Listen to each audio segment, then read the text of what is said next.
economic buyer, also sometimes called the decision maker. Please describe that person for me. Numbers, what does that mean? What? What is this person's role in the buying process?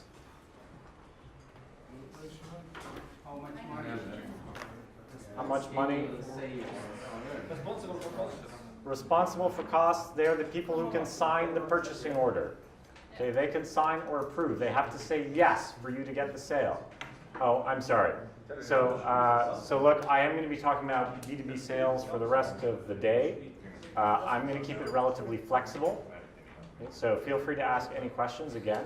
But if you are doing B2C sales, unless it's complex sales, this will not apply to you. So I'm sorry, what was your name? Hunt Block? Are you doing B2C sales? Yes. Is it a complex sale or a simple sale? It's complex. Complex. There are multiple buyers involved in the purchasing. Okay, cool. So same thing. But just please translate. You guys understand the difference between complex and simple sales? Yes? Okay, what is it?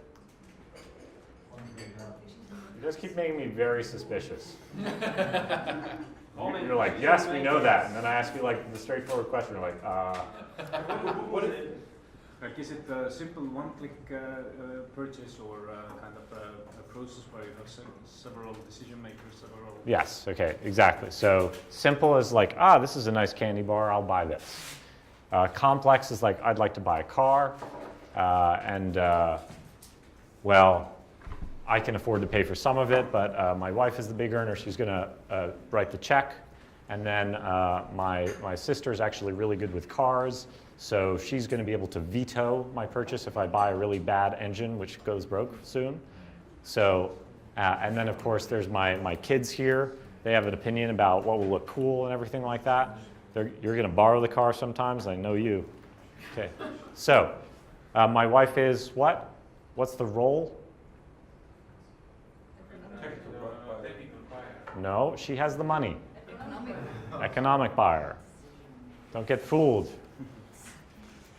My sister is technical, or also known as detail buyer, right? And then my kids are emotional. Cool or not? Cool or not? I think this one is definitely a user. Not like a user like abusing me, although all kids are users actually. But he's going to be a user of the car. He's not going to pay for it. And maybe my daughter here is the evangelist. She really thinks that the old car is just absolutely awful, and I really should buy a Tesla. You might be the evangelist. You're like driving, and you're actually going to the salesperson like on the side and going like, "Tell my dad about the sunroof." And my mother-in-law is the gatekeeper. That could be. Okay, right. So those are all the roles. I'm going to ask one more question because I just think it's a very important point that people sometimes miss the first time. So an evangelist. Let's say that I'm going to be selling a new type of social media monitoring tool. I'm going to be selling it to the chief marketing officer. Okay? And I meet somebody in the company. He is the VP of marketing. He's one of several VPs of marketing, but he reports directly to the chief marketing officer. I look him up on LinkedIn. He's reached out to me. He's really interested. He says the old social monitoring tool is absolute junk. It's not giving us the right information. I want to rip it out and put in something new. Okay, so far, so good, right? Okay, you check this person out on LinkedIn. They've been at the company about 3 months.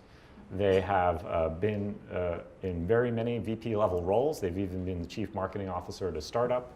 Does this person look like a good evangelist for me?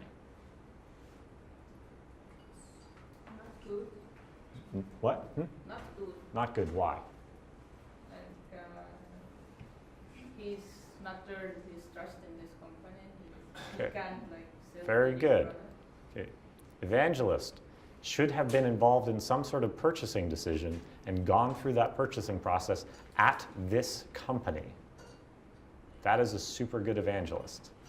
I'm not saying you can't sell to somebody who's new in the company, but there is a serious danger that this person is going to radically waste your time. They don't have the trust, They don't understand how the relationships work inside the company. They don't understand the purchasing process.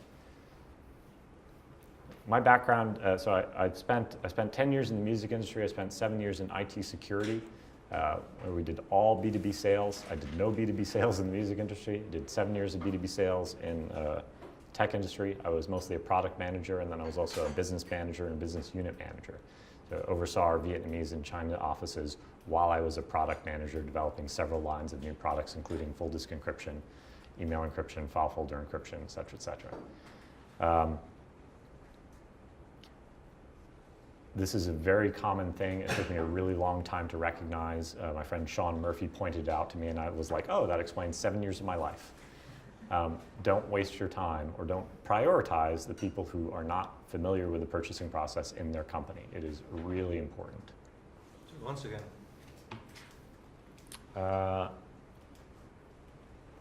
Evangelist can map a path to the decision, can introduce you to the economic buyer, must have gone through the purchasing before at this company.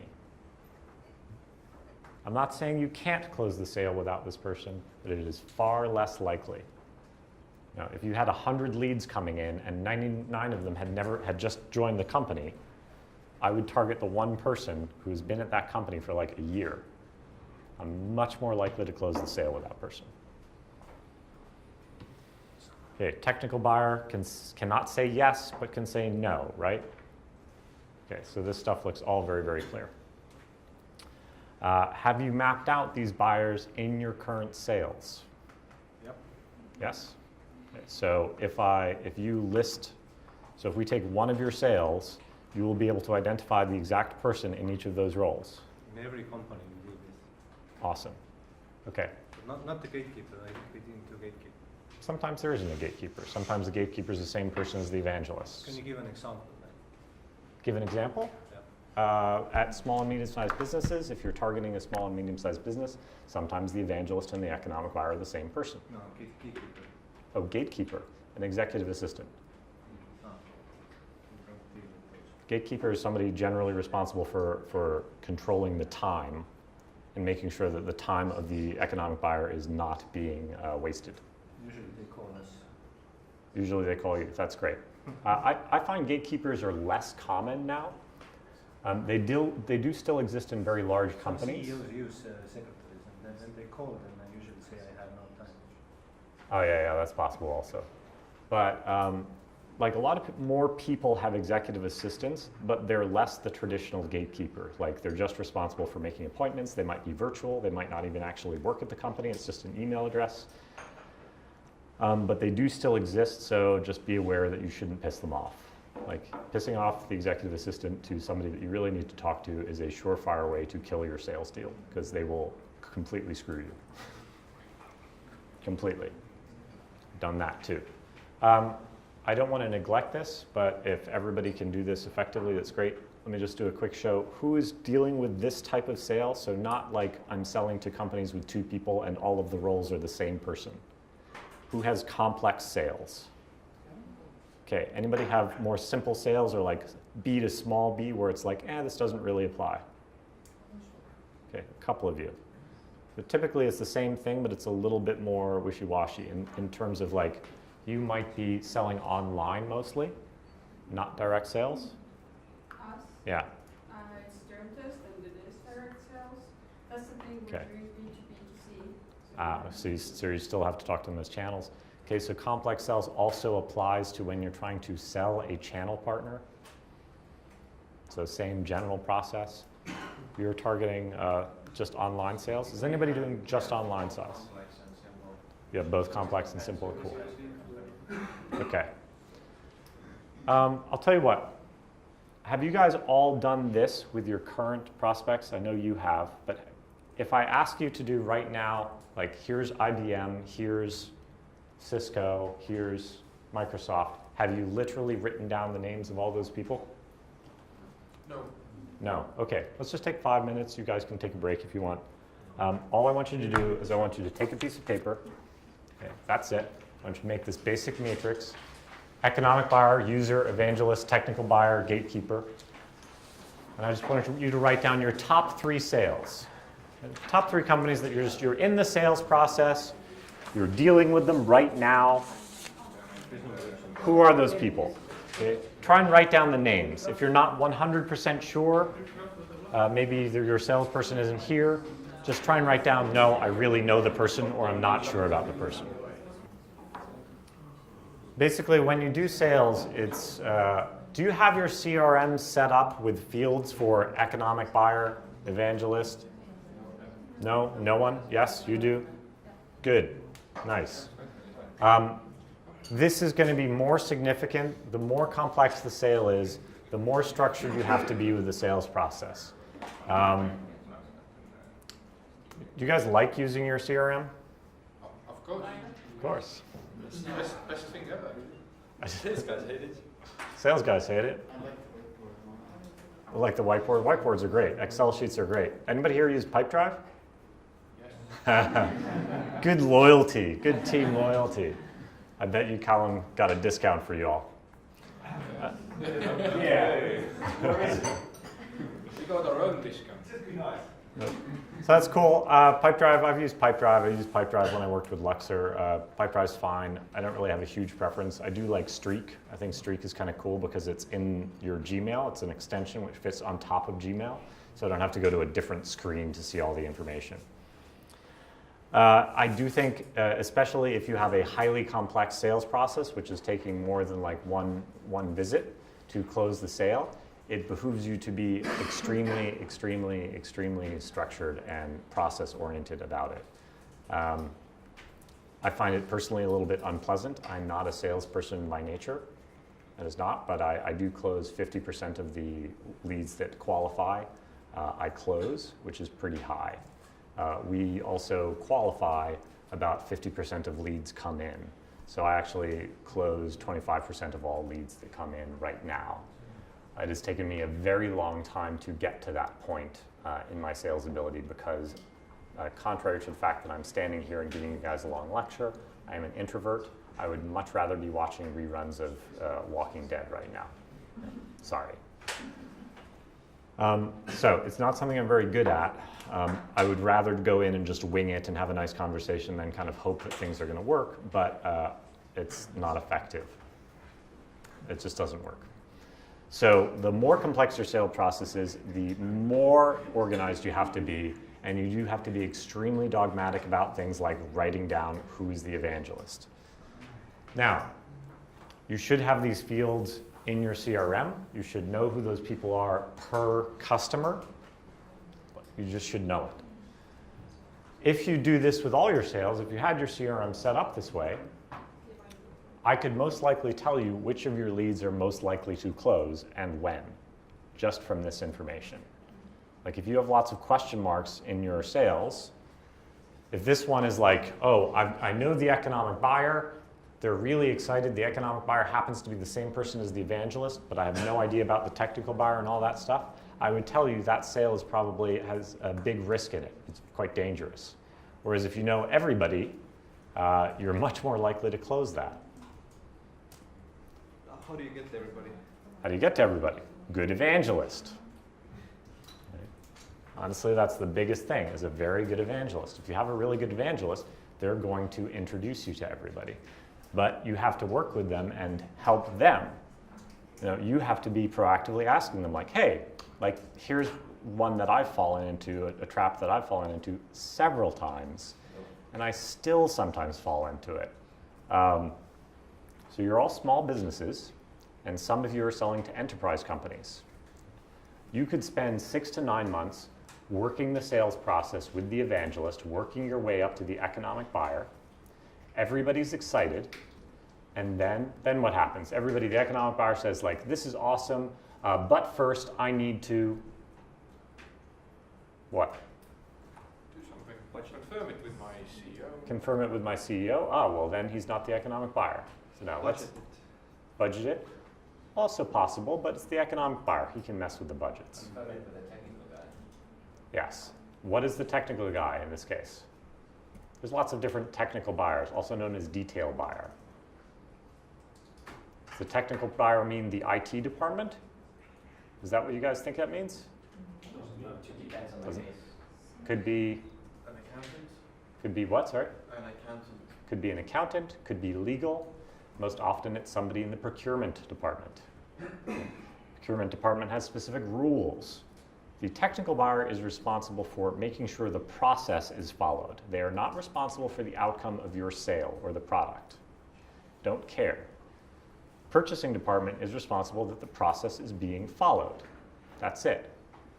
So, if the purchasing department has a rule that says we cannot sell to companies that have not existed for 3 years or more, you're done. Cool. Right? You've just wasted 9 months talking to this person. Okay? That is a really painful lesson to learn. Now, how would you eliminate that risk?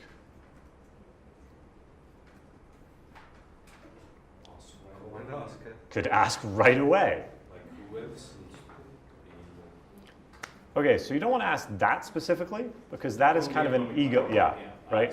Like never ask anybody in the company like, hey, who else needs to approve this decision? That's just kind of a way of insulting the person and letting them know that they're powerless in the grand scheme of things. Like, no. But you can say things like, hey, just so I understand, like, you know, this is a really big company. I'm sure you guys have a giant procurement department. Is there somebody that I should talk to in procurement because sometimes getting approval and non-disclosure agreements takes a really long time? Something like this. Okay? But ask your evangelist right up front. May not be in the first meeting like, hello, how are you? Please introduce me to procurement. But it should be pretty early. Are there legal constraints that I should deal with? There's a whole number of different things that you can ask to different people to make sure that you're not running into that problem. So in particular, if you do not know the technical buyer or you don't know who's responsible for that, I would strongly suggest you be very, very cautious and start asking about it immediately. Immediately. So, Yep. there's one question that could be asked is what are the next steps from whether it's an evangelist, a user, or economic buyer. Once you validate the needs, then you can move on.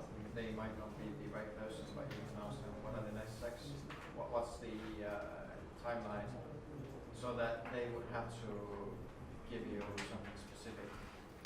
Yeah, so again, there's a lot of different ways to do sales. I think that could work. It really depends on who you're selling to and your style. So same thing with customer discovery. There's a lot of different styles to doing customer discovery.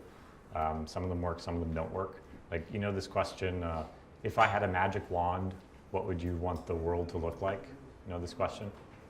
Somebody told you this, yeah. So that's a question which I feel incredibly stupid saying.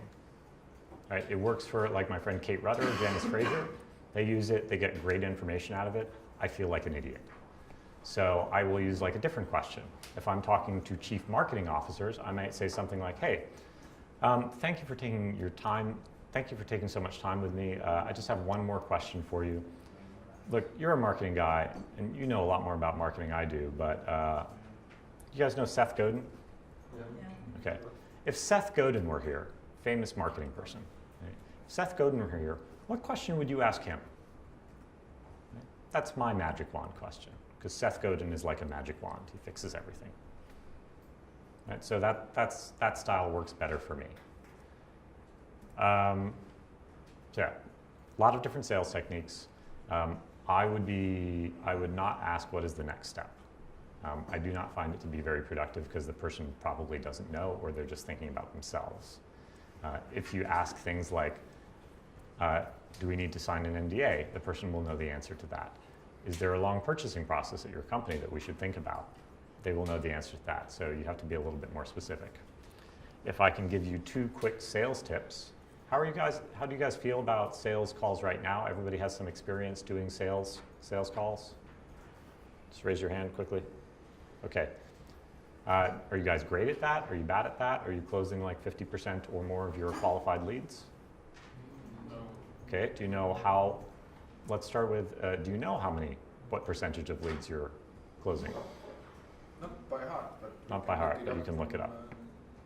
That's good. I don't know exactly by heart, but I know mine is about 50%. You guys need more sales, I swear to God. We're just going to get more leads for you guys. I'll give you a couple of tips, and then you can tell me if you want to talk more in detail about the actual sales process. If there is a couple simple things that were taught to me by Wanda Brown, and they've proved to be incredibly useful for me in the sales conversation. Number one, you do not go into a sales conversation without having a goal. You do not do it, ever. If you have salespeople working for you and they are going out the door and they say, I'm going to go visit a client, you should be able to say to them, what is the goal for this sales meeting? And they should have an answer. And it should not be like, oh, I'm just going to try and meet with them and see how they feel about the product. That is bullshit. Okay? You should have a clear sales goal. Like, I'm going to go discover the needs of our customer. I'm going to go get them agree to a demo. Okay? There should be a sales goal. You might come out with different things, but you ought to be going in there with a sales goal. Period. Wanda Brown is a sales coach. She's a very good sales coach. She does ride-alongs. Ride-alongs are like when she goes and observes the sales process so she can give tips as to what's working and what's not. She will literally stop the car and get out if you don't have a sales goal. She's like, call them and cancel. Like, we're not going. The second tip that I've had that I like very much is that your qualitative feelings, so sales is a qualitative process, admittedly. But your qualitative feelings about how the call went, how the visit went, is largely irrelevant. Okay? If you return from the sales meeting, and like if your salespeople come back to you, and this is going to be good if you guys scale up and you have different salespeople in different markets, and you're like, how did that sales call go with Aramco? And they're like, oh, it went great. Again, bullshit. Okay, that is useless. That is not useful information. A sales call, as far as I'm concerned, is successful if you leave with two things. Like, one, there must be something that the customer is going to do for you, and there must be something that you are going to do for your customer. Both of those things should apply. Every sales call. I don't care if you have to make things up. It's totally fine. Okay, but trust is built by a series of small interactions. So I say show up at 9 o'clock. If you show up at 9 o'clock, I have a little bit more confidence in you as a team. For the next 2 weeks, we're going to have a lot of sales meetings, I believe, coaching sessions. I believe Callum already sent up a link. I'm going to tell you guys, if you, somebody please remind me. Callum, please remind me before we close today also, if you're still here. I'm going to tell you guys how you should prepare for the meetings. It's not going to be very arduous, but it'll be at least one thing. If you show up and you do that one thing, I will have a lot more confidence in you as a team. If you don't show up, then I have less confidence. You have just lost some of my trust, or you show up half an hour late. Okay? I'm working like 40 hours a week just with you guys, not to mention my other work, so I'd be very upset if you showed up half an hour late. I'm not going to give you the time back. So we build up trust through a series of small things. Okay? If you're not creating any interactions, there is no chance for you to build up trust. And that's that. It's also a way of measuring if you're making progress. So if I have a sales meeting, let's say qualitatively it went great, felt great, and we walk out the door, then that's a failure. If I walk out the door and you tell me like, oh, this is a wonderful meeting, yeah, please send me your product specifications. Okay? Sales call didn't go well. It's better, but I don't think that that is sufficient. What I want is I want to say like, oh, okay, well, what we've agreed in this conversation, oh, don't say it like this, okay, great, this is awesome. I understood that our next steps are you wanted to see some more sales collateral so you could pass that on to your economic buyer, Bob. And what would be great for me is if you could introduce me to your procurement department. Or perhaps you can get that NDA under the way. Or perhaps you can send me 3 potential times where we can set up a demo. Can I have a question? You can have as many questions as you like. Well, let's say that there is a salesperson and he or she You're a salesperson? in the company, Yeah. and she has these calls or meetings or whatever, and she leaves like quite quickly without telling you what is in the halfway. So when you're going to call to his or her clients, you actually find out that some of the clients were not sent the things they were promised or something like Fire that. that salesperson. Yeah, but when she is fired already, what do you do then? When afterwards you will find out a lot of things Oh. that actually break down your trust. Apologize very nicely. I wish I could say, but seriously, like apologize. You can go to them and just be very human. I find that most people in the world, in most cultures, regardless of the culture, if you are open and honest and generous with yourself, they will appreciate Yeah, that. but would you, like, should we, like in this hypothetical case, In this hypothetical case, I would literally go to the client and be like, look, I understand you were dealing with Bob. I'm sorry to say that Bob is no longer with the company. I recently learned that Bob had promised a lot of things to clients and he did not. So first of all, I'd like to just know, like, did he say that he was going to do something for you and not? And frankly, I really apologize for the situation. Here's a wonderful box of chocolates. It's called Sorry as a Service. Sorry as a service. yeah, well, I understand. Wasn't there a company like that? Yes. Did you say that she didn't do her work in the sense that, you know, this would actually also make the company look bad? Why would they make the company? Like, why don't you look what you did, like, employees are doing? But you already look bad. You're just trying to recover from that situation now. So if you don't know that anything went well, I would just restart and just say like, hey, I'm sorry. Bob has left the company. We're sorry to see him go. We really enjoyed working with him, but now you're going to be working with me. And I'd just like to kind of get oriented and make sure I understand what you guys were talking about and make sure, because frankly, I couldn't read his handwriting or whatever, like make something up. Could you tell me a little bit about what you've already talked about? And he might say like, oh, well, Bob said we were going to schedule a demo on it. That was 4 weeks ago. I haven't heard anything. Oh, no, I apologize. I'm really sorry. I kind of suspected this might happen.